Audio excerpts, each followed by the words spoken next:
And this weekend, the biggest game in European football will be coming as England and Italy square off for who wins the Euro 2020 tournament. Well, we'll build up to that tournament and revisit what transpired in the 2012 editions when these two countries met. It was a marathon penalty shootout, and we are reloading that history as we continue our build-up to the final.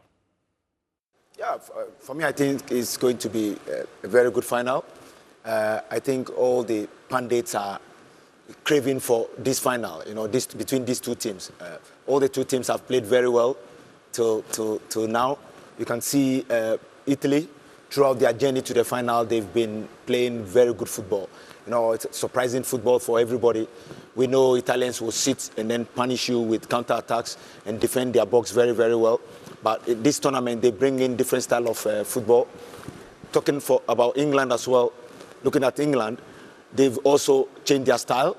In English, typical England football is about long ball, second ball, long ball, second ball. It's no more. This tournament, they've tried to play constructive football. 4-2-3-1, and they have players that can control the midfield and then try to break down the phases of play before they get to the final third. So for me, I think these two teams is going to be interesting to see them. The pundits have predicted very, very well because most of them are craving for this final. Now, while most people are craving for this final, let me ask you this, Michael. How much belief did you have that England was going to get this far? Did you have the conviction that England was going to get this far? In all honesty, if you go back to the German game, you remember what I said before that game. In all honesty, I wasn't convinced that the young English side had enough what it takes to be able to master a side of Germany. History speaks for itself, and England have always fared second best against Germany. But once we overcame the Germans and got through, and then met Ukraine, I was a little bit more confident. They seem to be still keeping the clean sheets, playing some good football, and effectively they destroyed Ukraine in a wonderful presentation. Today, I knew Denmark was going to be a difficult hurdle to cross, and they're a fantastic team with some wonderful players. But to be fair, England have managed to overcome the threat of Denmark, who are a top quality team in this competition. And now all of a sudden, these young boys find themselves in a final against a very strong Italian side. So, yes, I am a little bit surprised, but now all of a sudden I'm starting to get convinced.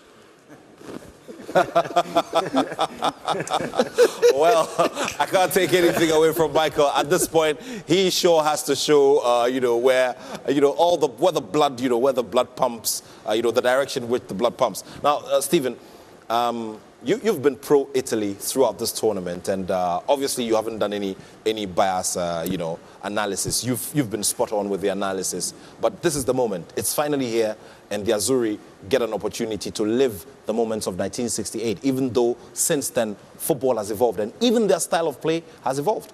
Well, Italian coaches are very, very dangerous when it comes to tournaments like this. And, I mean, Mancini finding himself in the finals, he will do everything to win the game. I bet by now they have started watching the English players, their tactics, how they move everything. Players like Bonucci and Chiellini, every game they watch videos like 1 hour, 30 minutes before games. So that tells you that they will try to analyze every player that they are going to mark. And I mean, both teams, it's a good finals. We are going to enjoy ourselves.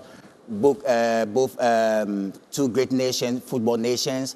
And we hope that what we watched this evening, we're going to see the same thing in the finals, because, I mean, Denmark and England, they entertain us, and everybody who watched the game, I mean, 120 minutes, you really, really got something from the game that they played this evening.